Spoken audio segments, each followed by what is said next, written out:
Hey, Tyrod, how are you doing? Doing well, how are you? Good, thank you. Can you talk a little bit about what this off-season has been like for you, obviously with the pandemic and everything, and how you were able to work out and get ready for this upcoming season? Yeah, I mean, obviously, it's been a different offseason for myself, as well as other athletes around the country. It kind of reminds me, without the pandemic side of it, it kind of reminds me of my rookie year. We were in a lockout, and it was up to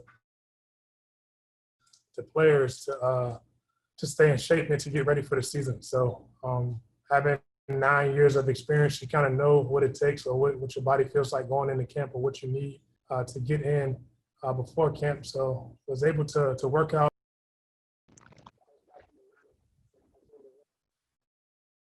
throughout the offseason, was able to get out to Cali for a couple of weeks to throw with the guys. I know there were sanctions on field, so that was the tough part, was trying to find a field to get and keep the group down. But it was an interesting offseason. I think the work was still put in, and I'm obviously excited about the opportunity at hand. And I know as a team that we're ready.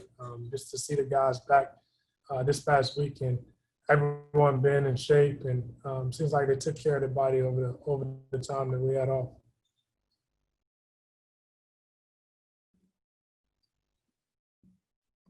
All right, let's go over to Nick Hamilton next. Hey, Tyrod, how's it going? Well, what are you? Doing great, man. Wanted to talk to you a little bit about obviously everything that's going on beyond the COVID, but with social justice and things of that nature. You've always, in every community that you've gone to, you've always been able to develop programs and give back to the people. What are some of the things that you were able to do as far as in heightening the awareness of social justice with various communities here in Los Angeles or around? Um, as Los Angeles has been kind of fresh to me. I know last year we did some events, but this past offseason I spent, like I said, most of my time in Atlanta and in Virginia back home, and was able to spend some time with those communities, doing some things for them. I think moving forward, being out here in California now, when we're able to come together as communities, I think that it just has to be an intentional message that we speak to the communities. Of course, the things that you share on your social media, you have a different platform, and I have a different platform. So positive speaking and just keeping everybody informed, I think is the main thing that you could do moving forward. But I was able to, like I said, spend some time back in Virginia and in Atlanta, just having healthy conversations about what's going on in the country. I've yet to do that in Los Angeles, but I do plan on meeting with a couple people on the team and pushing that message over towards the communities out here. You being the starter, obviously, you got a lot of support, not just from your teammates, but from other members in the NFL community. Robert Woods spoke very highly and said, he was happy that a Pro Bowl style quarterback like yourself had got an opportunity to be a starter. What does that mean to you when you hear other people outside of your teammates, speak highly about you and your skill set?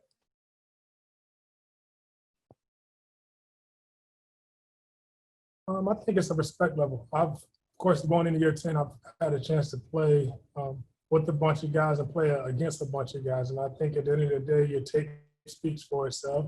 Of course, you got to continue to prove yourself, not only to your coaches and your teammates, but also, like I said, to yourself, and just continue to ride your game each year. And I'm excited for the opportunity. I know the work that I put in, and it's a blessing to be here in front of you guys today. And I can't wait till everything is live and we get to go on the field.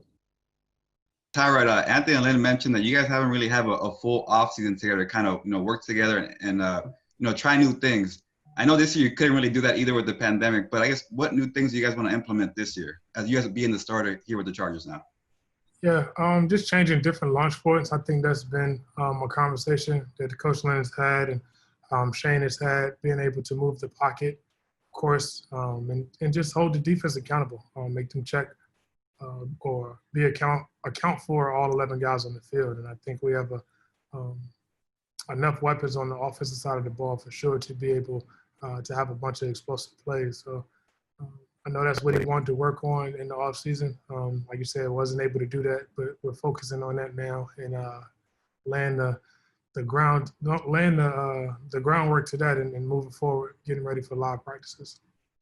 You mentioned that you'll get a fair shake here with the Chargers, and it kind of feels like Anthony has some unfinished business with you. Do you feel like this partnership with Lynn is something you guys wanted to grow out in Buffalo but really couldn't do it, and now you have a chance to do it with the Chargers? I can't speak on that. Like I said, I know I'm excited to have the opportunity to go out and lead this team. It's a tremendous level of talent across the board. We have very smart coaches who are going to put us in the best position to go out there and win games. And I get a chance to lead the group to go out and do that. So that's what I'm most excited for.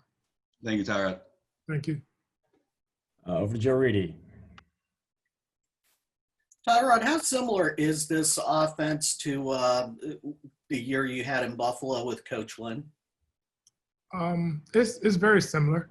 Of course, we was able to keep some of the things in the passing game that the Chargers and we were successful with last year and years before. Of course, we have tremendous wide receiver ability and talent, so you want to keep some of the same schemes. Not to compare teams. This is Buffalo. The Buffalo team is very different from this Chargers teams across the board, and like I said, we have a tremendous group at the wide receiver position, tight end position, and running backs, and just excited.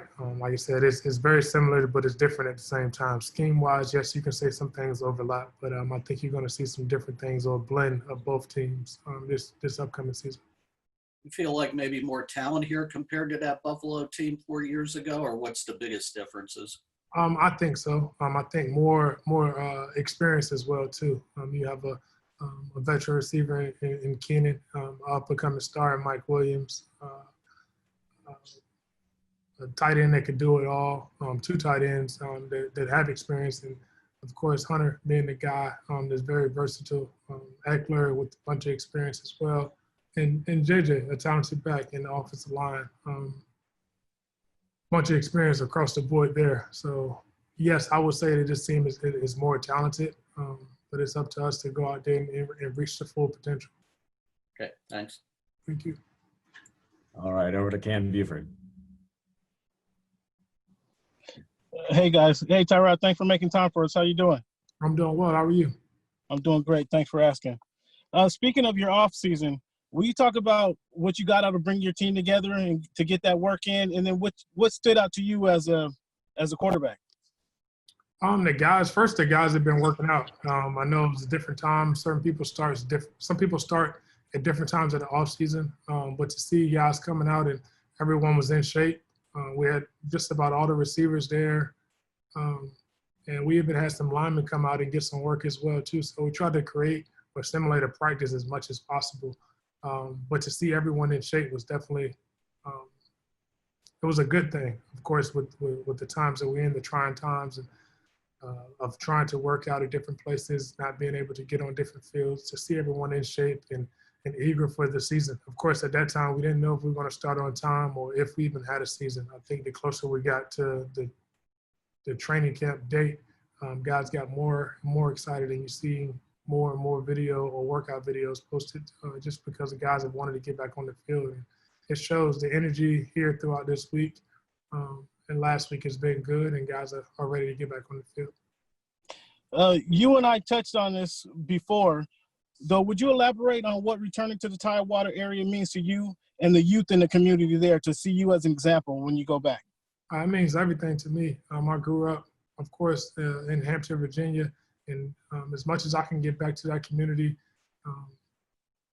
the better off that community is. I mean, I say that for everyone who has become successful and everyone who has the opportunity to get back to that community. It means a lot to them. I mean, I know I was once a little kid just searching for hope and looking at older examples of people who I wanted to be, or people who I looked up to do some of the same things. And right or wrong, they were able to reach a level that I wanted to get to. So definitely, I guess you could say I'm a role model for those guys, and I carry myself that way because I know if anyone's watching, the people back home always have an eye on you. So you want to do the right things and lead by example.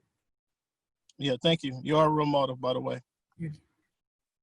Omar Ruiz, you're up next. Hey, Tyrod, thanks for taking the time, man. No problem. obviously, in 2018, just like you have this year, a first-round pick at quarterback, kind of there behind you there. Maybe what lessons did you learn from that situation that you could apply here? I'm sure it didn't play out how you expected it or wanted it to in 2018. So maybe that it doesn't unfold like that here in the 2020 season. I've been a firm believer of just control what you can. A lot of things that happened in Cleveland was out of my control. But I never changed my attitude towards what I can do and towards the team. And I think moving forward to this one, whether it's viewed as the same circumstances, like I said, I focus on what I can control, and that's me bringing my A game each and every day, being a leader, and bringing great energy towards the building. God has a plan, and I'm just going to stick with my faith when it comes to that. And Tyrod, one other follow-up on that. That season, you also experienced the Hard Knocks crew, kind of, being there at training camp. Any advice you're giving to your teammates, having gone through that before, or kind of what your expectations for that experience here this summer for Hard Knocks? Just to be yourself. Don't let it be a distraction. I've seen it both ways. Like I say, just be yourself. Some people shy up when the camera's around, but at the end of the day, we're here to do a job, and you have to keep that in the forefront of your brain. Cool. Thank you. All right, let's go. Steve Weish. Hey, Ty, Hard Knocks is following you around. That's the real secret there. Once a week. What's that? Once a week. We agree. Hey, Ty, and everything you've gone from your career, to backing up Flacco to the situation in Cleveland to now, what is the one thing, and when you look back, I guess, that you've learned from all of that you're taking into the season, knowing that there are probably different expectations on any team you've ever been around? I can't say that I've been through it all in this journey of mine in the NFL, but I think I've been through a lot, and I think those moments have definitely prepared me for the opportunity that I have now. Like you said, backing up Joe in Baltimore, to also being on a Super Bowl winning team, seeing how that played out that year and the leadership that it took to get to that goal, to not making the playoffs the following year, to, like you said, going to Buffalo, being able to break a 17-year streak, to get traded the next year, to end up out here in LA. Like I said, I think a lot of those things have built me for this moment, and I take those into consideration. And to thought just every year, it's a new year, it's a new beginning, but at the same time, you learn from the past and you continue to push forward and let it make you a better player. And I think that I've learned a lot from the people that I played with, the coaches that I've been around, and I just added on to my game and found ways to lead a new group and to be the guy that they can count on in times of need. And Ty, Coach Lynn, we all know you protect the ball, right? You don't turn the ball over. They say that's a quality that really enriches you to them. But then other people, your critics, if you want to call them that, say you don't let it rip enough, right? You don't take too many chances. How do you view on how you play? Is it safe, or is it just being someone who tends to the finer things when it comes to ball security? Of course, in different situations, you learn to take risks. Of course, with the receivers that we have, 50-50 balls, it's not on the 50-50 side if you're throwing it to Mike. It's more on the 70-30 side or 80-20. But and even Keenan, most of the time, he's going to win his matchups. And I think that's across the board for those guys. I have tremendous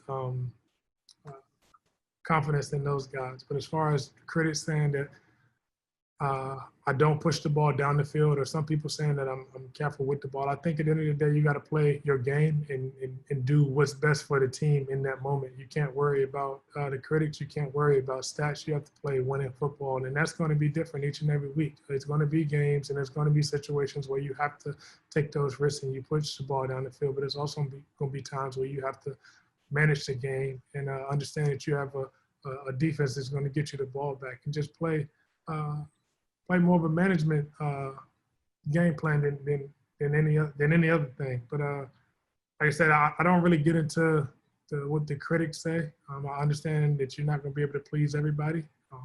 the more important thing is that you go out and play winning football each and every week. Thanks, Ty. Thank you. All right, Daniel Popper, you're up. Hey, Tyrod. How you doing? Not bad. I'm just curious, what does it mean to have this opportunity to start with Anthony Lynn as your head coach? He's obviously a guy that's very supportive of you and most importantly believes in you as a starting quarterback in this league. How much do you feel like that support will help you succeed, and what does it mean to have this opportunity with Coach Lynn? It means everything. I respect Coach. I, of course, had time on task with him, worked with him in Buffalo and here last year. So I guess I respect him. I respect his leadership. And I think I told guys when I first got here that they had the right person for the job. And I'm excited for the opportunity. I know what I'm capable of as well as my teammates know what I'm capable of. And like I said, it's just only a matter of time before we get a chance to show the rest of the country what we're capable of as a team. Thanks. Thank you. Let's go back to Nick Hamilton real quick. You got cut off earlier on when we had the technical problems. Nick, you're up. Hey, thanks, Josh. Tyrod, just kind of want to reiterate the question that I asked you earlier. Robert Woods of the Rams paid a huge tribute to you and gave you a lot of respect, saying he was glad that you were back in the league as a starter, getting an opportunity to really lead a team. Obviously, you get compliments and get high fives from your teammates, but what does that mean to you when you have somebody outside of your team paying you that type of homage? It means a lot. Of course, I played with Robert and I respect him as a person and I respect his game. Like I said, I played with a number of guys and I've got a chance to compete against a number of guys. And I think that's where the respect level comes from.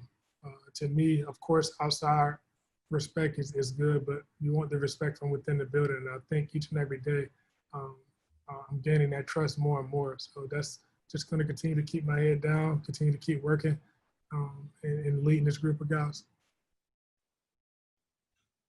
All right, let's go over to Kraz. Hello, Tyrod. I'm hoping you can revisit 217 a little bit. I think that's the last season you started a lot of games.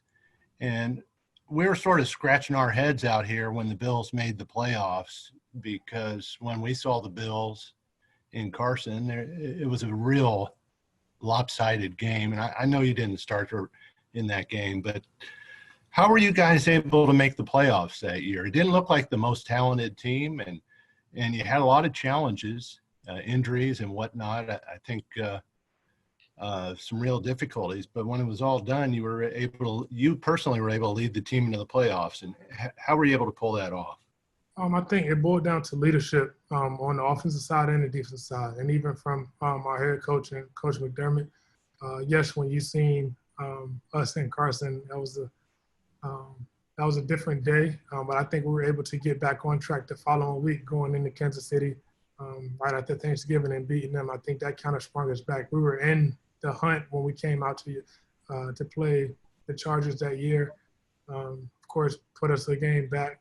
Might have been 2 games back, but we got into the race that following week. And I think we just kind of used that momentum. Of course, we needed some help after beating Miami. We needed Cincinnati to beat Baltimore, and everyone remembers how that went. But I think just over the course of that year, like you said, we did have injuries, and it was tons of ups and downs. But we were able to keep focused and also just take it one game at a time. We didn't think too far ahead, and we didn't let losses keep us in a funk. We were able to bounce back and just continue to keep pressing forward. And I think that's a true testament to good teams. There are going to be ups and downs, but the teams who weather them the most and continue to stay focused and at the goal at hand have the best seasons. How were you able to beat the Chiefs? Just went in there. I mean, I felt that we were the better team. Alex Smith was the starter that year, I believe. Of course, they still had a bunch of the same weapons that they do now. But we were definitely a talented team. We were young, but we had experience as well, too. And we went in there and just took it one play at a time. Like I said, I mean, yes, road games are always tough, but I think that we had the better team at the time. I mean, at the time, I thought that we were coming in here in Carson and had a chance to win as well, too. But things didn't go that way. Thank you. Thank you. All right, Jeff Miller, you're up. Hey, Tyrod. you were in the same situation 2 years ago. How do you you're trying to, you got to get yourself ready to start the season. At the same time, there's maybe an expectation to help bring the young guys behind you along, the young quarterbacks, especially Herbert. How do you serve those two, or do you not worry about, do you just take care of your thing and it's not your job necessarily to mentor these younger guys? Of course, you come in with the mindset of getting ready for the season and going out and leading the group against Cincinnati. I think just not having an off season definitely allows coaches to even coach more during this time period. Of course, especially with them having the rookies a little earlier, to spend more time with them to catch them up to speed. But in our quarterback room, I mean, we talk through things that we see on the field. On the field, we talk as well. So it's not that anyone's hiding information. It's an open conversation. Of course, you have to learn mentally sometimes when you're not in. But yes, my main focus is to go out and prepare myself for a season. But at the same time, I'm not hiding any information. Whenever it's, like I said, it's an open conversation amongst all of us. When the season ended and the Chargers parted ways with Phillip, first off, what did you think then in terms of, I imagine at that point you thought, okay, now I'm the starting quarterback. And then going into the draft, I imagine you, like the rest of us, figured there's a pretty good chance they would take a quarterback. And what did you think when they took Herbert? When the season ended, I mean, first and foremost, I have nothing but respect for Phillip. I told him this early this spring. I watched him and always admired him before I got here and then got a chance to work with him. It was even more admiration built within the past year. But as the offseason progressed, like you said, I figured that the Chargers would take a quarterback, but that never necessarily changed my mindset or my attack to the year. I was drafted in the 6th round, and even that day that I got drafted, I've always had the mindset to prepare like a starter. So regardless of the circumstances, that's how I stay mentally in it, and that's how I prepare myself physically, is that I have to go out and lead a group each and every year. So that's kind of my mindset. But not kind of, that is my mindset, and it has been for a long time now. All right, Fernando, back to you. Tyrod, can you talk about when you went to Cleveland? Obviously, you hadn't spent a season there in Cleveland. Spending a year with the Chargers and getting to know this team and the offensive line and the receivers, do you think it helps you going into this season as a starter? Yes, I have some familiarity. Jeez, got all tongue twisted with the guys, but I think that definitely helps, knowing those guys on the field and having a rapport with those guys, being able to spend some time with those guys in the offseason. I think that definitely does help, but it's up to us. Like I said, we don't have any preseason games. We have to build even more chemistry throughout these practices in August to get ready for our first game. Yes, 2 different scenarios, but like I said, either way, work has to be done and you have to be on the same page. Do you believe it's going to be harder to build chemistry with the team due to not having any preseason games, or do you feel like you guys have the camaraderie and familiarity? Say that one more time. Sorry, I said without having the preseason games, do you think it might make it a little tougher to build that connection with your receivers, your running backs, and your tight ends, or do you feel like you guys have enough and you guys will be able to do it with just practicing?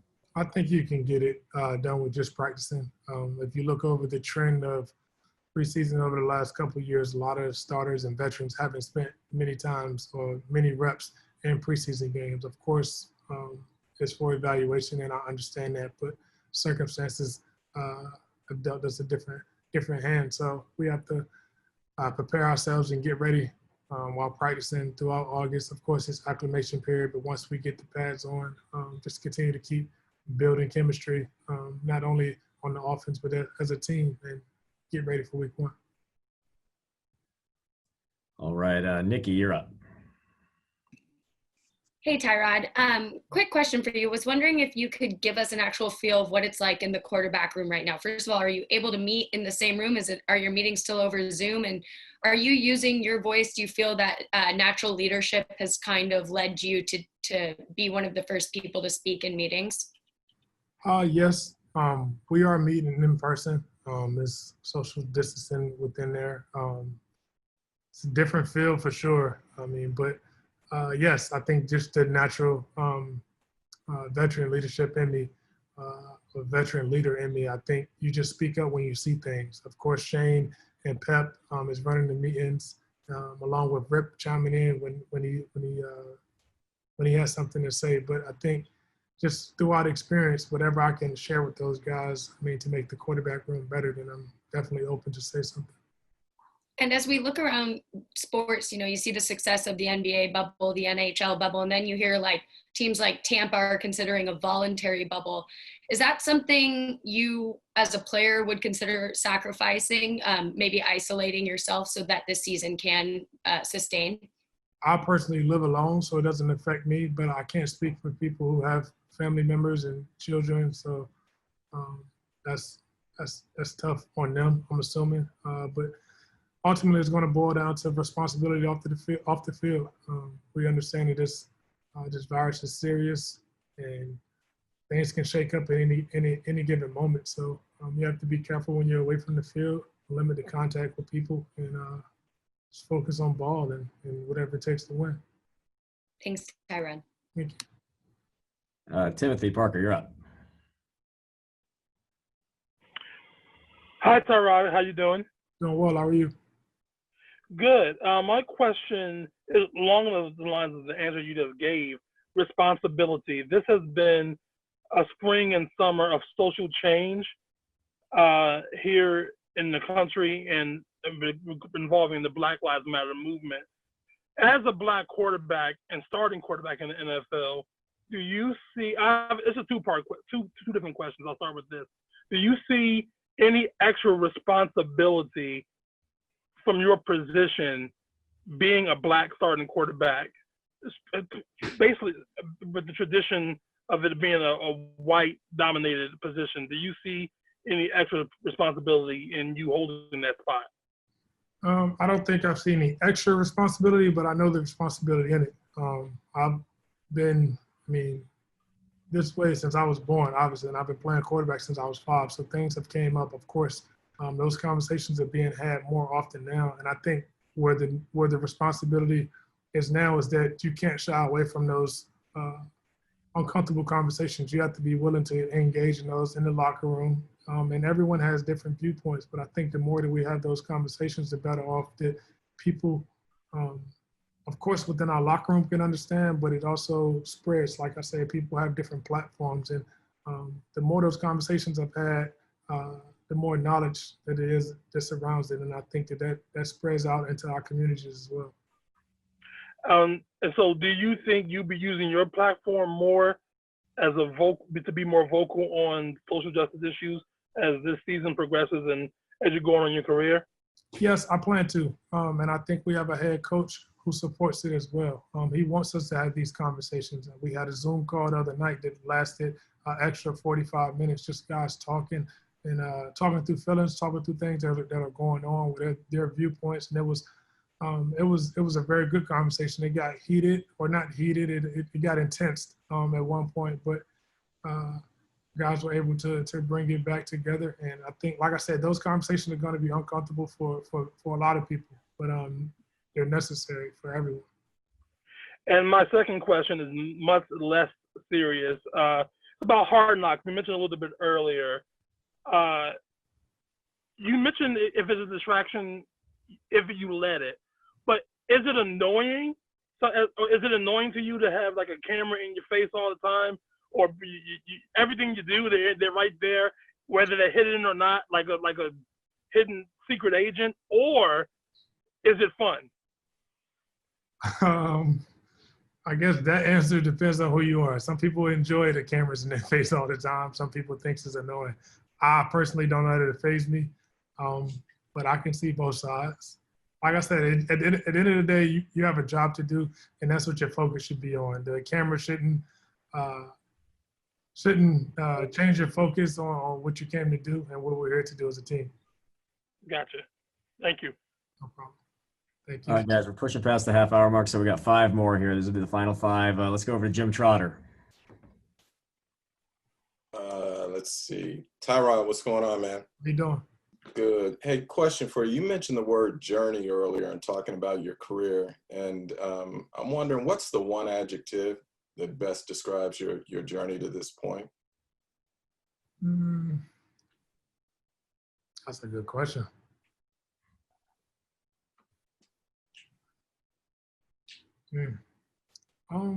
I would just say exciting for me, because at the end of the day, I'm still living out my dream. I dreamed as a little kid to once be in the shoes that Michael Vick and Allen Iverson and those guys were in.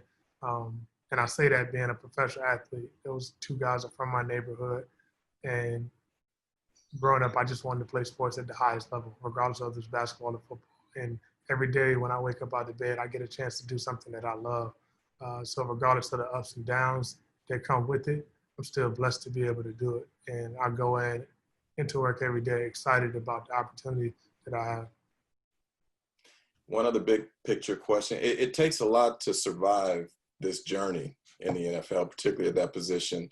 And I'm wondering what's the best lesson you've gotten that's helped you get to this point, and who gave it to you? Well, early on, going into the Baltimore locker room in 2011, I was able to be surrounded by a bunch of veteran guys and a bunch of veteran leadership in that locker room. And I learned a lot from those guys as far as just taking care of your body. But I think just over the course of the last 9 years, different circumstances have come up, and I've been put in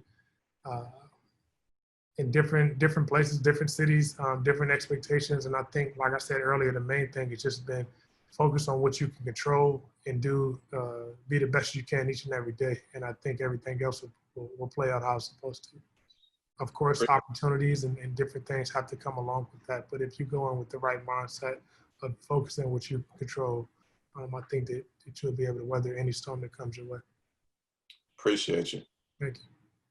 All right, let's go over to Lindsay Gary. Hey, Tyrod, thanks for taking the time. Anthony was asked earlier this week if he felt like you had an underdog mentality coming in, and his response was that he thinks you're one of the most underrated quarterbacks in the league, and that he also said he doesn't mind if a guy has an underdog mentality and that he hoped you do. But it sounds like you have like a starting mentality, if I didn't mishear earlier. So can you kind of explain like how you continue to have a starting mentality and how that hasn't ever maybe switched to an underdog mentality?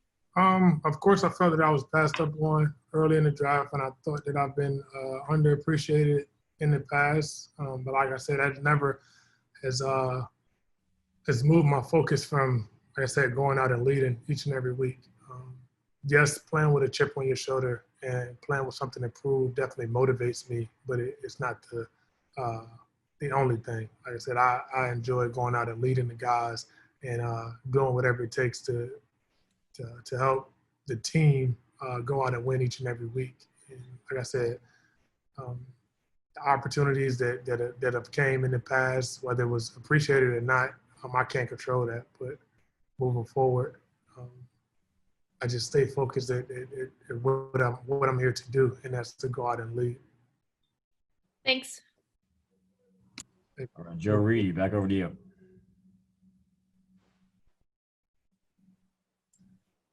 Tyrod, there were photos during the offseason of you working out with Cam down in Atlanta. Just what were those workouts like, and have you guys worked out before? Just how did those workouts go? Cam is from Atlanta, and I live in Atlanta in the offseason. Me and Cam are friends. We've been friends since 2011. We're actually in the same high school class as well. He went to Florida 2 semesters before I made my decision to go to college. Ended up going to Virginia Tech, obviously. But we were down there just working, trying to get some work on the field. There was only one field open in Atlanta at the same time. Like I said, that's a friend of mine. So I know the post or the picture kind of went viral, a lot of thoughts being out there, but I think that was just because sports wasn't on TV at the time. It was just two guys working together or working out together. That's all it was. And then you come from a quarterback-rich area. In terms of both Vicks and Iverson, where would you rank yourself as a quarterback in Hampton Roads history? Oh man, that argument starts fights where I'm from. So I try not to rank myself. I will say Ronald Curry, in my opinion, is the best quarterback to come from that area. A lot of people probably will argue me that. They probably don't even know who Ronald Curry is, but I'm here to say it. Ronald Curry is the best quarterback from Hampton Roads area. Okay, thanks. You know what Ronald Curry is? Yeah, I worked in that area for a couple of years, so. Do you agree or no? I do, but talking to Teal and stuff, who's seen Iverson at quarterback, there's a lot of people who rank him as number one. Yeah, I grew up. I watched some of AI's tape in high school. He was a tremendous athlete. I think quarterback just came natural to Ronald, though. Yeah, I know a lot of people. All great guys, though. All great guys, for sure. Right. Aaron Brooks gets overlooked as well, too. Aaron Brooks had a tremendous high school career, too. Okay, thanks. Thank you. Dennis Freeman, your turn.